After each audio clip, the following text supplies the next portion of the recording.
Hello guys, welcome back to my channel in all subjects।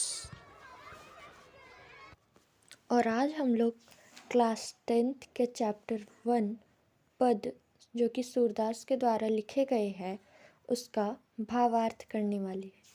तो video में last तक बने रहे।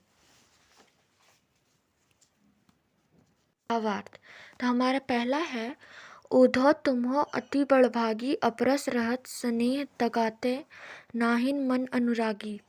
पुरइनी पात रहत जल भीतर, ता रस देह न दागी। ज्यों जल माह तेल की गगरी, बूंद न ताको लागी। प्रीति नदी में पाँव न बोरियो, दृष्टि न रूप परागी। सूरदास अबला हम भोरी, गुर चाटी जब पागी।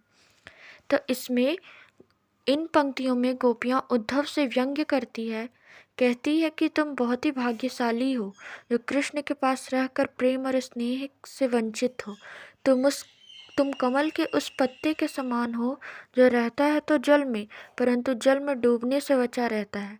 जिस प्रकार तेल की गगरी को जल में भिगोने पर भी उस पर पानी की एक बूंद भी नहीं ठहर पाती, ठीक उसी प्रकार तुम श्री कृष्ण रूपी प्रेम की नदी के साथ रहते हुए भी उनके प्रेम की छींट भी तुम्हारे ऊपर नहीं पड़ी।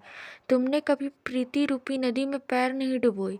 तुम बहुत विद्वान हो, इसलिए कृष्ण के प्रेम में नहीं रंगे, परंतु हम भोली भाली गोपिकाएं हैं, इसलिए हम उनके प्रति ठीक तरह उस तरह आकर्षित हैं जैसे चींटियां गुड़ के प्रति आकर्षित होती हैं, और हम उनके प्रेम में लीन हैं।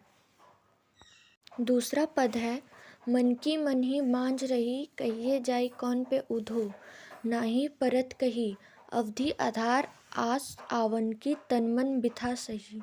अब इन जोग संदेशानी, सुनी सुनी बिरहिनी बिरह दही। चाहती होती कुहारी जितही तय, उततै धार बही। सूरदास अब धीर धरही, क्यों मर्यादा ना ले। इन पंक्तियों में गोपियाँ उद्धव से कहती है कि उनकी मन की बात मन में ही रह गई। वे कृष्ण से बहुत कुछ कहना चाहती थी, परंतु अब वे नहीं कह पाएगी। वे उद्धव को अपने संदेश देने का उचित पात्र नहीं समझती है और कहती है कि उन्हें बातें सिर्फ कृष्ण से ही कहनी है, किसी और को कहकर संदेश नहीं भेज सकती।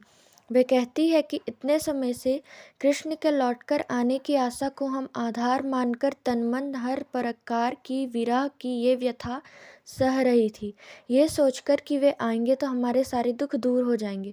परंतु श्री कृष्ण ने हमारे लिए ज्ञान योग का संदेश भेजकर हमें और भी दुखी कर दिया है। हम विरह की आग में और भी जलने लगी है।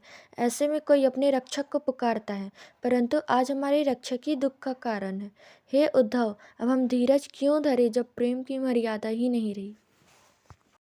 तीसरा पद है, हमारे हरि हारील की लकड़ी, मन क्रम बचन नंद नंदन उर, यह दृढ़ करी पकड़ी।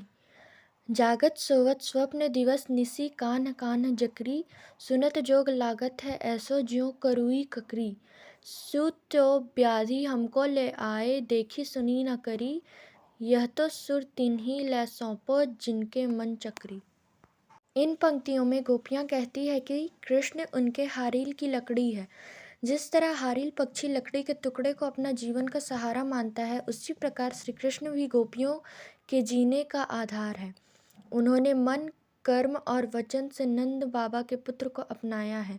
गोपियाँ कहती है कि वे जागते हुए, सोते हुए, दिन में, रात में, स्वप्न में हमारा रोम रोम कृष्ण नाम जपता रहता है। उन्हें उद्धव का संदेश कड़वी ककड़ी के समान लगता है। हमें कृष्ण के प्रेम का रोग लग चुका है।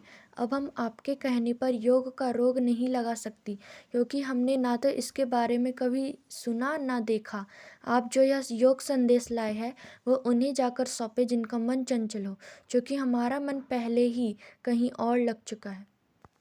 चौथा और लास्ट पद है, हरिहर राजनीति पढ़ी आए, समुझी बात कहत मधुकर के, समाचार सब पाए।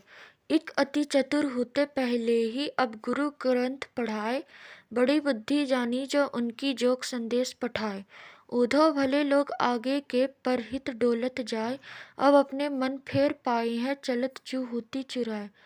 ते क्यों अनीति करे आपुन, जे और अनीति छुड़ाए। राज धर्म तो यह सुर, जो प्रजा न जाहि सताए। गोपियाँ कहती है कि श्री कृष्ण ने राजनीति पढ़ ली है। गोपियाँ बात करती हुई व्यंग्यपूर्वक कहती है कि वे तो पहले से ही बहुत चालाक थे, पर अब उन्होंने बड़े बड़े ग्रंथ पढ़ लिए जिससे उनकी बुद्धि बढ़ गई है। तभी तो हमारे बारे में जानते हुए भी उन्होंने योग का संदेश उद्धव से भिजवाया है। उद्धव का इसमें कोई दोष नहीं है। ये भले लोग हैं जो दूसरों के कल्याण करने में आनंद का अनुभव करते हैं। गोपियाँ उद्धव से कहती है कि आप जाकर कहिएगा कि यहाँ से मथुरा चले जाते वक्त श्री कृष्ण हमारा मन भी अपने साथ ले गए थे, उसे वे वापस कर दे। आप उनसे कहिएगा कि एक राजा को हमेशा चाहिए कि वो प्रजा के हित का ख्याल रखे, उन्हें किसी प्रकार का कष्ट ना पहुँचने दे। यही राजधर्म है। धन्यवाद।